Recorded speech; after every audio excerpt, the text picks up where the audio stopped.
भारी बारिश से बेहाल हुआ गुरुग्राम। सड़कें बनी तालाब, ट्रैफिक जाम। मेदांता अंडरपास में भरा पानी। 2 दिन वर्क फ्रॉम होम की सलाह। दिल्ली एनसीआर में गुरुवार सुबह से तेज बारिश हो रही है। कई जगहों पर सड़कों पर पानी भर गया, जिससे लोगों को आने जाने में परेशानी हो रही है। इसी वजह से गुरुग्राम पुलिस ने सभी कंपनियों से अपील की है कि कर्मचारियों को वर्क फ्रॉम होम की सुविधा दी जाए। मौसम विभाग द्वारा ऑरेंज अलर्ट जारी किए जाने के बाद जिला प्रशासन ने गुरुग्राम में 2 दिन कॉरपोरेट कर्मचारियों के लिए वर्क फ्रॉम होम की सलाह दी है। पुलिस ने एक्स पर पोस्ट कर कहा कि बारिश के कारण कई सड़कें और चौराहों पर जलभराव हो सकता है। ऐसे में ट्रैफिक जाम और लोगों की परेशानी कम करने के लिए जितना संभव हो कर्मचारी घर से काम करें। गुरुग्राम पुलिस ने कहा कि लगातार हो रही भारी बारिश की वजह से शहर की कई सड़कों और चौराहों पर पानी भर गया है, जिससे ट्रैफिक जाम की समस्या बढ़ सकती है। इसी को देखते हुए पुलिस ने सभी कंपनियों और निजी संस्थानों से अपील की है कि कर्मचारियों को वर्क फ्रॉम होम की सुविधा दी जाए। इससे सड़कों पर वाहनों की संख्या कम होगी, ट्रैफिक सुचारू रहेगा और एम्बुलेंस, फायर ब्रिगेड जैसी जरूरी सेवाओं को आने जाने में परेशानी नहीं होगी।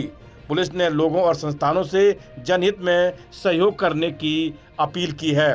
गुरुग्राम में ऐसी एडवाइजरी इसलिए जारी की जाती है क्योंकि भारी बारिश के बाद सड़कों पर काफ़ी ज़्यादा पानी जमा हो जाता है। कई बार गाड़ियां और ऑटो बंद हो जाते हैं। ऐसे में भारी ट्रैफिक जाम लग जाता है। कई बार ये जाम 4 से 5 घंटे का भी हो जाता है। यही वजह है कि भारी बारिश के बाद स्कूलों और दफ्तरों को बंद करने की सलाह दी जाती है। गुरुग्राम में मौजूद कई दफ्तर बारिश के बाद खुद ही अपने कर्मचारियों को घर से काम करने की सलाह देते हैं। तेज बारिश ने गुरुग्राम के इंफ्रास्ट्रक्चर की भी पोल खोल दी है। IMT मानेसर, सेक्टर 37, सेक्टर 34, बसई, कादीपुर और IDC इंडस्ट्रियल एरिया में बारिश के बाद घंटों तक जल भराव और ट्रैफिक जाम की स्थिति बनी रही। इसके चलते लोग लंबे समय तक जाम में फंसे रहे। वहीं मौसम विभाग ने अगले 4 दिनों तक शहर और हरियाणा के ज़्यादातर हिस्सों में बारिश का अनुमान जताया है। मौसम विभाग ने कहा कि मंगलवार से बारिश की गतिविधि तेज होने की संभावना है और अब पूरे राज्य में व्यापक बारिश हो सकती है। गुरुग्राम में सुबह 4 बजे से लगातार भारी बारिश हुई।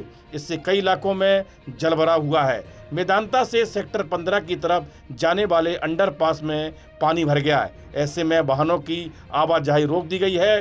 गुरुग्राम नगर निगम ने सदन की बैठक स्थगित कर दी है और अधिकारियों को फील्ड पर रहकर जलभराव से निपटने के निर्देश दिए हैं। मेदांता से सेक्टर 15 की तरफ जाने वाले अंडरपास में पानी भर गया, जिसके बाद हालत बिगड़ गई। अंडरपास में कई फीट तक पानी भर गया। साइबर सिटी में लगातार हो रही बारिश के कारण सेक्टर 45 स्थित सड़क के किनारे एक विशाल पेड़ भी गिर गया। पेड़ गिरने से कुछ समय के लिए यातायात प्रभावित हुआ। सूचना मिलते ही ट्रैफिक पुलिस मौके पर पहुंची। पिछले 24 घंटे में गुरुग्राम जिले में रिकॉर्ड की गई 97 mm बारिश हुई है।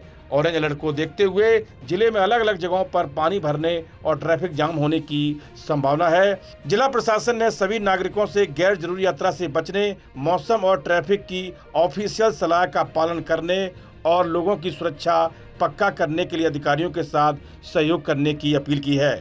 आने जाने वालों ने बताया कि सुबह के रश आवर में हालात और ख़राब हो गए। गाड़ियां रेंग रेंग कर चल रही थीं।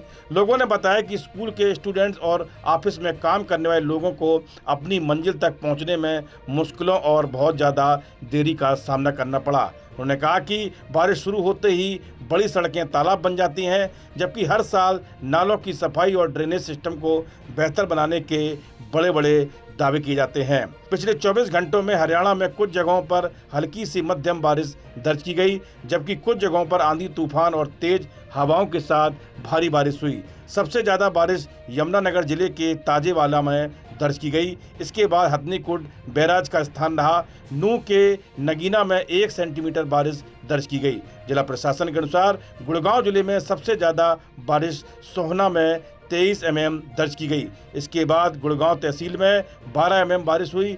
वजीराबाद में 3 mm और बादशाहपुर में 1 mm बारिश दर्ज की गई। इस वीडियो में इतना ही। आप देखते रहिए GUP उत्तराखंड।